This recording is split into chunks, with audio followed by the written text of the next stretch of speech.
Somewhere in most beekeepers' sheds, under a bench, in a crate, behind the spare boxes, there is old equipment that came with the property, or got handed down, or was bought at an estate sale for a few dollars and never used. Most of it is worth about what you'd guess, but a handful of specific items in that pile are quietly worth hundreds, and in a few rare cases, far more than that.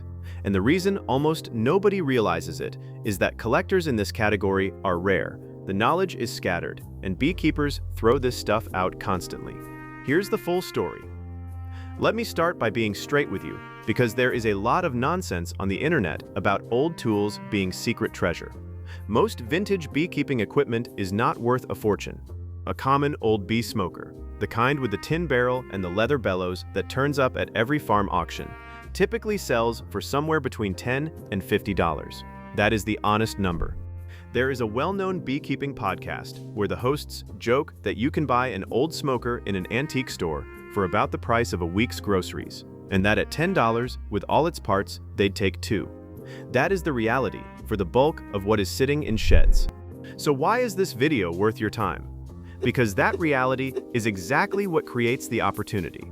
When an entire category is assumed to be worthless, the genuinely valuable pieces inside it get treated like junk.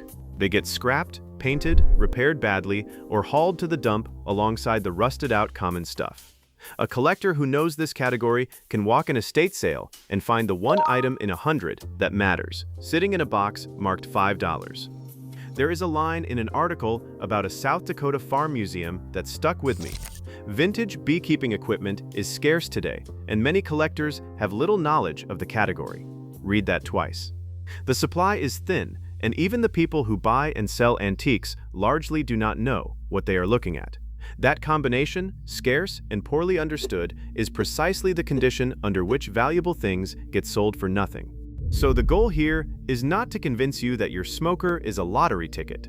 It is to teach you the 10 things in this category that genuinely carry money, so you recognize one if it passes through your hands. Number 1. An original first edition Langstroth. In 1853, Reverend L.L. Langstroth published Langstroth on the Hive and the Honeybee, a beekeeper's manual.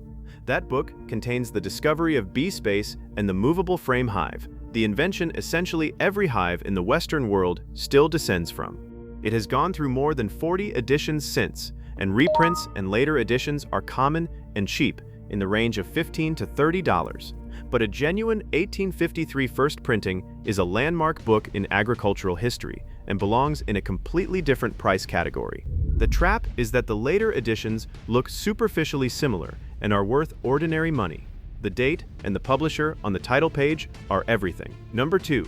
Pre-1900 American Beekeeping Manuals. A.J. Cook's Manual of the Apiary from 1882, Early AI. Root ABC of Bee Culture Printings. Thomas Cowan's British Beekeeper's Guidebook from 1881 onward.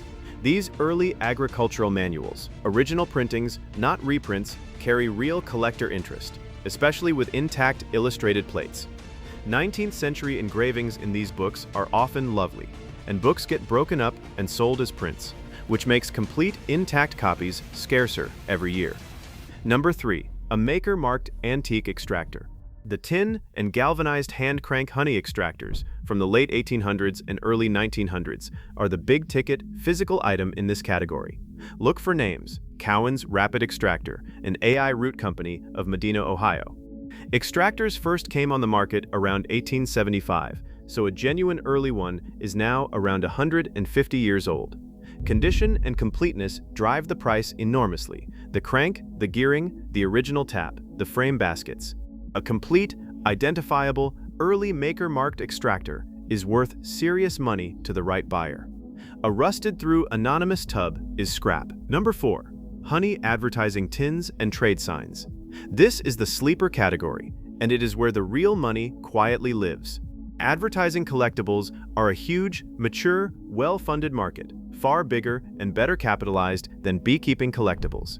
An old lithographed honey tin with bright graphics, an apiary trade sign, a dealer's enamel sign, a branded shipping crate with clear printing, these get bought by advertising and country store collectors who do not care about bees at all and who pay accordingly. Graphics and condition are everything. A plain tin is worth little. A tin with a crisp, colorful bee or beehive illustration is a different animal entirely. Quick word before I go on. Everything I've learned about the old equipment, the old methods, and the way beekeeping was done before any of it was for sale, I gathered it all into the Hive Vault over at daleshive.com. The link's in the description below and on the channel page if you want it. This video's free and always will be. The Vault's just the long version for folks who want the whole collection. I won't mention it again. Number 5. Wooden live bee shipping boxes. In the early 1900s, live bees were mailed to beekeepers across the country in small, wooden and screen boxes. They were disposable, used once and discarded, which is exactly why survivors are scarce. One sits in that South Dakota museum specifically because it is unusual. If you have an old screened wooden box with a shipping label or a supplier's stencil still legible on it, that label is the value. Number 6. A genuine straw skep. Before movable frame hives, bees were kept in coiled straw skeps. Real antique skeps, actually used, actually old, not the decorative reproductions sold for garden ornaments, are legitimately rare because straw rots and most were destroyed at harvest. Condition tells you the truth. A real working skep shows wear, smoke staining, and repair. Reproductions look uniform and new. Number 7. Patent models and early patented hives. The mid-1800s were a frenzy of American hive patents. Odd, unfamiliar hive designs with patent stamps, brass plates, or maker's marks are historically interesting and can carry real value. If you find a hive body that doesn't match any modern standard and carries a patent date, that is worth researching before it becomes firewood. Number 8. Branded Root & Kelly equipment in original condition. AI Root Company of Medina, Ohio, and Walter T. Kelly are the great names in American beekeeping supply. Their branded smokers, tools, and equipment carry a premium over anonymous equivalents. Not a fortune, but multiples of the generic price. The word original is doing the heavy lifting. Original finish, original bellows leather, legible maker's stamp. Which brings me to the most important thing in this entire video, and I'll come back to it. Number 9. Catalogs, ledgers, and paper ephemera. Old supply catalogs from Root or Dadant, apiary ledgers, letterhead, order forms, postcards showing apiaries. Paper survives badly and gets thrown away first, so it becomes scarce fastest. Illustrated catalogs from the 1880s through the 1920s are genuinely collectible and are almost always found in the same box as the tools. Number 10. Complete matched sets with provenance. A single old tool is a single old tool, a complete outfit from one apiary. The smoker, the hive tool, the uncapping knife, the veil, the ledger, the catalog, all from one family with a documented history, is worth substantially more than the sum of its parts. Collectors and small museums pay for the story, not just the objects. If you inherit an entire beekeeping outfit, do not break it up and sell it piecemeal until you have had the set valued as a set. Now here is the part that matters more than any item on that list.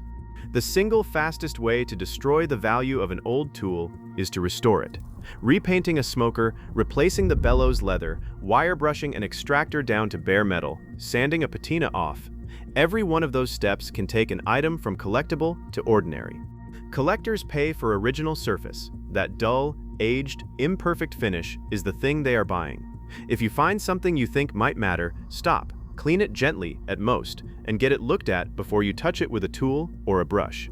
The second thing, identification, is everything. Maker's marks, patent dates, town names, and printed labels are what separate a $15 object from a serious one. Check the underside of extractor tubs, the bellows boards on smokers, the end grain of wooden boxes, and the title pages of books. That is where the money hides. And third, sell it to the right buyer.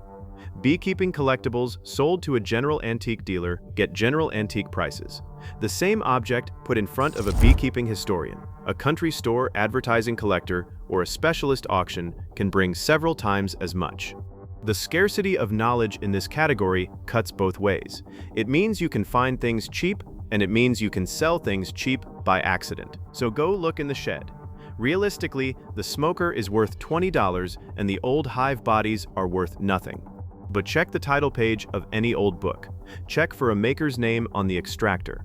Look at whether that dusty tin has printed graphics on it. Look for paper, catalogs, ledgers, labels, because that is what everybody throws away first. Most of it is exactly what you thought it was. That's precisely why the one piece that isn't has survived this long unnoticed, sitting in a crate behind the spare boxes, waiting for somebody who knows what they're looking at. Drop a comment and tell me what old beekeeping gear you've got sitting around, and whether any of it came with a name stamped on it. I read every single one at Dale's Hive, and if you want the full collection of old methods and old equipment knowledge, it's waiting in the vault at Dale's Hive. Come, link in the description. Subscribe and turn on notifications, because next week we're going through the old tools that still outperform the modern versions, the ones worth pulling out of the shed and actually using. Most of it's worth $20. Now you know the 10 things that aren't,